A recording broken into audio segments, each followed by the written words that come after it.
Hello and welcome to this week's episode of The Shooting Show. On this week's episode we've got plenty of fox in action for you guys and a view from the game fair. But first we join Mark Ripley, who's out with his trusty 223, but before that he's testing out some new thermal gear to complement his infrared thermal scope. Let's see how he gets on out there in the field.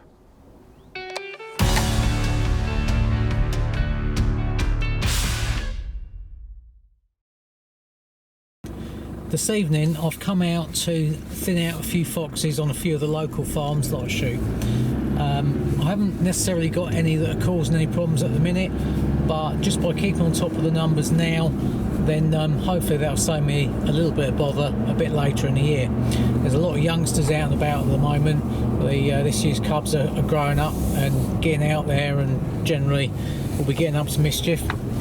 So it's a good opportunity really just to try and thin out a few of those.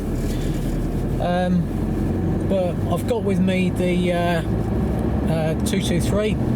This is a sort of semi-customised Tikka T3. Nice little rifle. I've no idea how many foxes I've shot with that thing now, but it'll be a pretty big pile, let's put it that way. I've got on there the infrared TH50 version 2 from Scott Country. Brilliant scope that. I absolutely love that scope. I like the first version, but the second version is just that little bit sweeter. So I've got that set on there. A couple of sports match quick release, well, a sports match quick release mount on that, and I've got another one on a day scope as well, so that I can swap between the two on the rifle. I've also got the pulsar mergers with me to spot with. And what else am I using? Oh, Recon tripod as always. So yeah, pretty bog standard kind of foxing setup for me these days. And hopefully we should find one or two foxes about. Right, so we've just pulled up on the farm now. It's about 8 o'clock, so it won't be long before it's getting dark. But on this farm you quite often get foxes out pretty early. It's usually a good farm for foxes, this one.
Right, well that was a really good start to the evening. I've straight away come out, walked down to the first field, and there's a fox I see in the next field over, and I watched him. He come through the hedge into the field that I was in, and he went through the corner into the next field over. So I had to quickly come back up to the gap in the hedge at the top here, sneak through, and he was just coming along the bottom of the field there. And I've got to admit, I was faffing around trying to get the camera onto him, get the rifle onto him, and I sort of rushed the shot a little bit. And I hit him, but nonetheless he ran to the right a little bit. He probably made it another probably 50-60 yards to the right, and then just dropped over dead. So yeah, first fox down for the evening. Good start. Right, I've not even had a chance to go and pick up that first fox yet. I've just spotted another one in the field behind where I saw the first one. He's currently disappeared behind the trees here, but there's a good possibility he might come down this way, he might even follow the scent of that last one. But this is always a good spot here anyway. I've shot quite a lot of foxes here in the past, and they have a tendency to come through the hedge, either where the oak tree is down there, or sometimes just in the corner here. But either way, they like coming out onto this field, and either go straight up towards the farm behind me, or they cut into that next field as that first one just did. You can see him there in the furlong. So it looks like I might have one in the far corner of this field.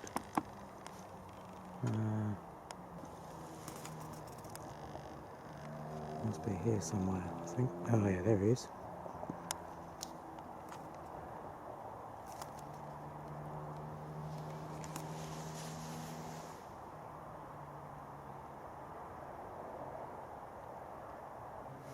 Right, I'm going to see if I can sneak along this hedgerow here and get a shot on that one. There's foxes everywhere tonight.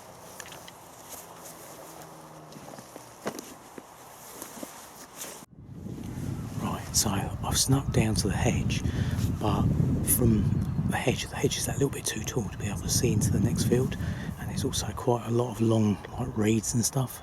So what I've done is I walked back up the field a bit, and I'm just trying to spot that fox now. He must be in that field still somewhere.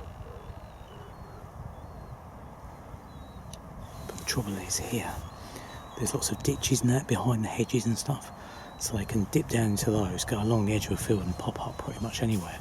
So sometimes when you lose sight of them like this, suddenly they can pop up right in front of you, or completely the other end of the field. I'm just going to give it a few minutes and just see if it appears back in that field.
Fox, he come up the back of that hedge, and I think he must have winded me, because he knew something wasn't quite right.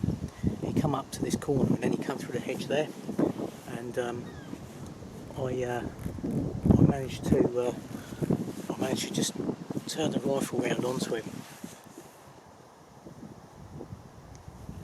and get a shot there very quickly. He was just front on, so I just put one straight in the middle of the chest. He went over, straight over, and he was about 100 metres, so 110 yards. Nice easy shot. 2 down, and it's not even dark yet. So I'm using the Hornady Super Performance ammunition, 53 grain. It's good ammunition this, and this rifle seems to really shoot this well. Right, we go and grab this fox now while it's right where we are, and then walk back down the other end of the field and grab that first fox too.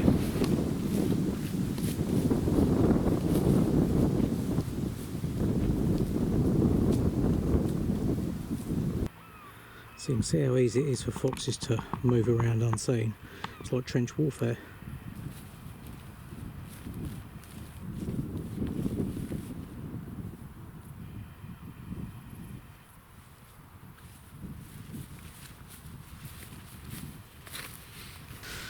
Well, That's a dog fox, that. Quite heavy fox too. Good fox, that one. Right, well, we'll head up to the higher ground. It makes for a better vantage point. Just up the top of the hill there. It's not much of a hill, but it's just a slight rise in the field. You can see under the trees there. Makes a good place to wait as well, because your silhouette gets hidden by those trees, and you get a good view out all around the bottom of this field, which is always quite a hot spot. It's probably only 150 metres to the bottom of the field. But yeah, foxes like to trek along the bottom of that field, along that hedge there, so it's usually a pretty good place to wait.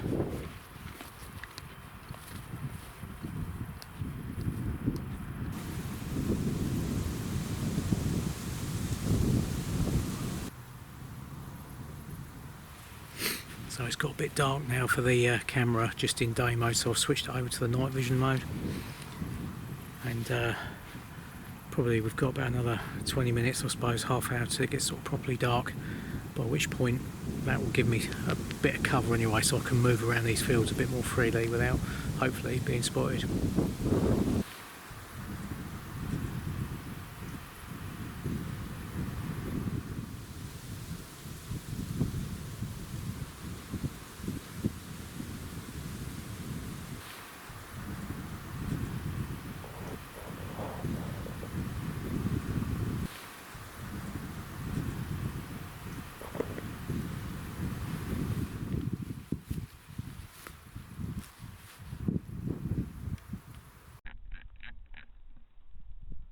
Hey!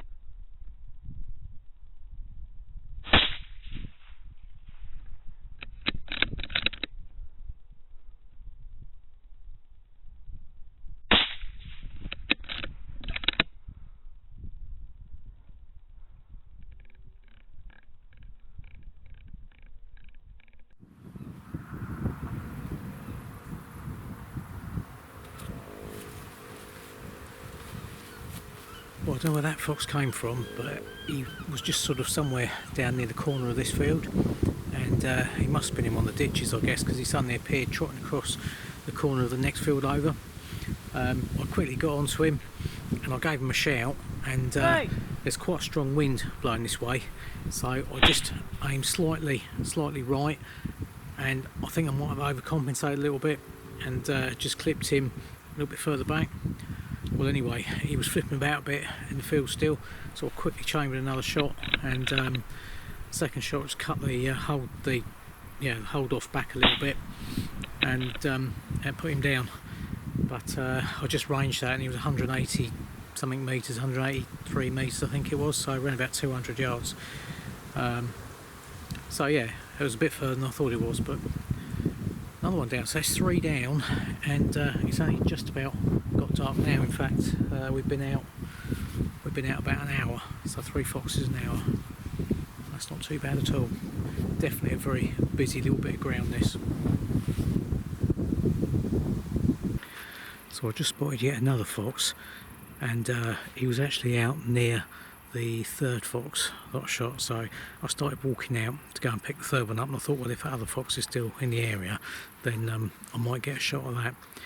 And as I come over the slight rise in the field, I spotted him on the other side, but I think he saw me and he wasn't happy anyway, and he sort of headed down and he went through a gap in the trees into a little field that sits just behind, and I just spotted him further up right behind the cow, so I didn't have a shot, and then he went through into the housing estate behind, and I think that's it. I don't think we're going to be seeing that one again.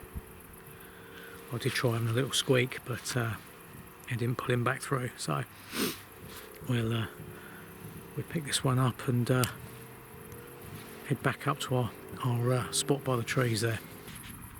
So that's the fox that I shot. That was the 200 yarder, and that looks like a vixen just peering through the camera lens. But yeah, so obviously that's caught that a little bit further back by the looks of it, but one dead fox nonetheless.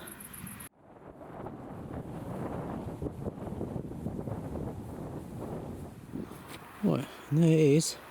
The first fox that I shot, which has now gone a bit stiff. That's a vixen. It's about 150 metres, something like that. Well, that's 3 foxes down, so we've got 2 vixens and a dog fox. So pleased with that, but I did see probably another 4 or 5 foxes out and about, so the job's far from done. But if I can just keep knocking over sort of, 2s, 3s here and there, then it just keeps the population sort of in check. We don't want to completely eradicate the fox population, but at the same time, we can't have loads of them about, because they take quite a toll on the chickens at the farm here, and also wreak havoc come lambing time. But anyway, yeah, the gear's performed well as always. Infrared TH50 there, great bit of kit, recon tripod, mergers, yeah, all the gear that I use on a day-to-day basis when I'm foxing. So anyway, hope you've enjoyed the episode. Thanks for watching, and don't forget to hit that subscribe button. Great to see Mark out and about there, but now we go to Ragley Hall, where we're joined by Richard Negus as he heads out across the aisles and asks people what's in store for the future of our sport. Hello, I'm Richard Negus, and I'm here on the shooting show today at the Game Fair. And I'm asking some of the people who are here what they think that the future holds for shooting.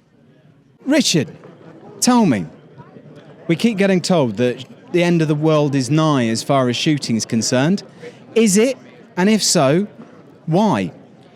I think shooting as we know it is probably going, but I think there's still a future for it. I think it's just we've got to be really careful about what we want that future to be, because the generation that's coming up behind, the generation that's now in their mid-30s, their influence outside of this isn't all of this kind of stuff. It's Instagram, TikTok, YouTube, all of these social media platforms, and the influence they're getting from there is a very, very skewed view on things. It's not what I understand in shooting and field sports and wild food. It's the populist bit off the top, the bit that hits the algorithm, not the bit that really matters. I tend to get 3 types of people. We get people who they're all here, the people who sort of see it as it is and they've been doing it for a while. You get the people who absolutely hate it despite knowing nothing about it, and they're always really interesting conversations. And then we get the third type, which is actually the majority, which is people who are interested in it as a wild food source. They're interested in where the food comes from. They're interested in having a better connection to the food. That's why they're on a foraging course. That's why they've come along to do that kind of thing. But their influences aren't field sports. Their influences are things like American TV shows on Netflix talking about big game hunting in the western states. I've had people on foraging courses come up to me afterwards and say, do you know if there's somewhere where I can get elk meat in the UK because I've heard it on a Joe Rogan podcast, or where can I go bow hunting in the UK? That's where their influences are, and I think we need to be aware of the interest people have and skew towards that rather than just trying to constantly spiral in and protect what has always been. I think, we need to emphasize the good, and emphasize the good that we can prove as well. Not just, shooting's great for conservation. Or it's like, why? What part of shooting is good for conservation? And then show it. Don't just take it as a given and say, shooting's fine for conservation. And if you don't know that, then you don't know enough. No, show it. You've got ample opportunity to now. With social media, everyone's got a great quality camera in their pocket. Show the great conservation work that you're doing on your farms, on your shoots. Show it to an audience that is outside of shooting and field sports. Present it in that way. The problem with shooting today, as I see it, is big bags are getting bad press. And I think economically the commercial shoots have to have big bags to pay. But I think the shooting public need to be retrained to think that it's a day's shooting and not a number to be shot in the smallest amount of time. And I think if we can retrain everybody to look at it as it was back in the 1960s or 70s even, I think there is a great future for shooting. We hear the narrative that shooting's doomed, that it's all going to go a couple of years, that's it. Do you share that view? And what are your thoughts on it? I must admit, I haven't heard that view, that it's doomed. I think there is a lot of negativity, and sometimes we're our own worst enemy at spreading that negativity. I think there are so many positive things about shooting. Yes, there are issues. You know, we've had the issues with bird flu, we've got the issues with the General Licence 43, but actually, you know, we're stood here on the Game and Wildlife Conservation Trust stand, you know, and the work they're doing is proving that well-managed shoots are doing a huge amount of good for wildlife in the UK. And I've always said to people who are knocking shooting, if they want to see wildlife, I'll take them to one of the estates that we look after, where shooting is the driving force for conservation. We're never going to get around the fact that people don't understand that other people can enjoy shooting. The fact that we enjoy it is neither here nor there. It's the fact that actually the people who are doing the shooting, and let's be honest, there are shoots that aren't doing a lot for conservation, and we can't hide away from that. And that's the bit where I get quite cross when everyone says, oh, well, shooting's brilliant for conservation. It's like saying farmers are the best at doing conservation. Absolute rubbish. There are some who are brilliant. There are some who, a friend of mine refers to them as Taliban farmers. You know, all they're interested in is yield and farming every inch of the ground. Now, we need food, and I've got no problem with that. But don't say that all farmers are good for conservation. Don't say that all shoots are good for conservation. But actually what we need to be doing as a shooting industry is making sure that far more people who shoot understand the benefits of conservation and can talk about the benefits of conservation, so that the general public, that's what they get to hear about. It's all about voting with your feet. And actually people need to, rather than just buying a day willy-nilly based on a number of birds, actually find out a bit about the shoot. And if the shoot isn't doing, if you look at things and say that's not right, tell your friends and tell them not to go there, because actually that would soon sort things out. Yeah. So word of mouth may well be the key. I think so. I think we need to self-regulate, but we need to do it pretty damn quick. You know, because that's the thing. We haven't got long. If we don't get our house in order, then government will regulate, and that's the one thing you don't want. Yeah, as shown by this.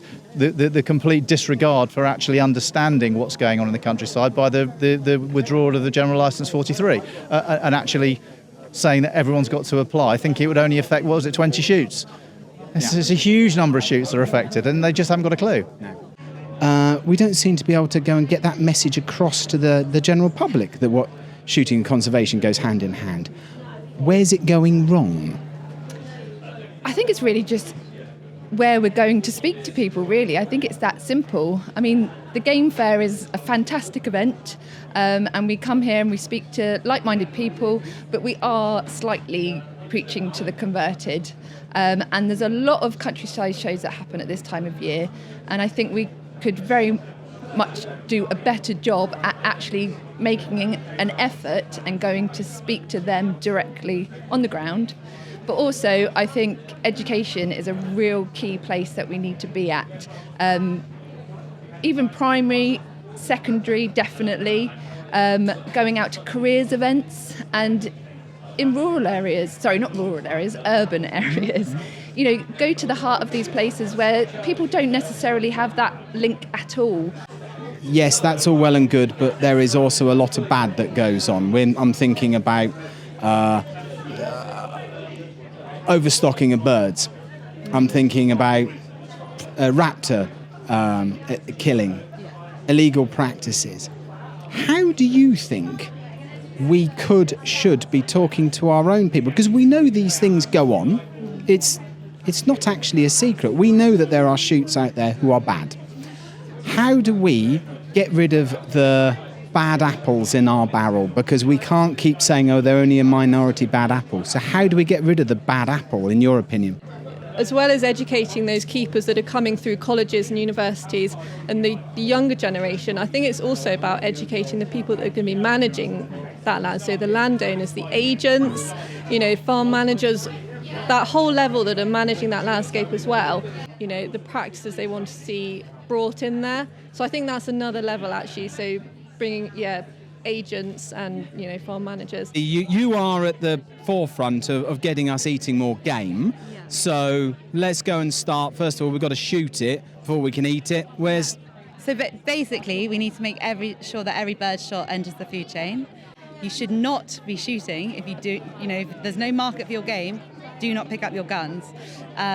And then in regards to assurance and the other storm clouds that are coming, we need to make sure that every shoot is signed up to self-regulation. That's not necessarily full assurance, because if you're a small shoot and you're taking all your game home, you can just sign up as an associate. But we can say to DEFRA, we've got 2,000 or 10,000 shoots registered with us, and everyone's trying to get their house in order on their own. You're taking this out into places where, let's be perfectly honest, you're not usually going to see the likes of Basque or the countryside lions. You're taking it out to places which isn't the game fair or a county show. What's the sort of reaction that you're getting from people towards shooting at these places out with our own little Tweedy bubble? Yeah, so that a lot of people don't fully understand what happens at shooting. They think anyone that's killing any animal is a pretty grim human. But that doesn't matter if that's one bird or 500. That they have just anyone that shoots for fun is immoral. And it's actually explaining to them everything that the shoot does behind the scenes, and what it supports for the economy, but also what it's putting back into the countryside. And if we were to remove shoots, there would be barren land basically. And I know that Eat Wild is not what the shooting demographic really understand. I get a lot of people being like, oh, it's so urban. And I'm like, yes, okay, I love it when they're being angry about that, because I'm like, I don't want Eat Wild to appeal to people who shoot. It's for people who live in inner cities and have never heard of a pheasant before. Well, that, viewers, actually seems to me that the future isn't quite so dark. Things looking promising for the future there.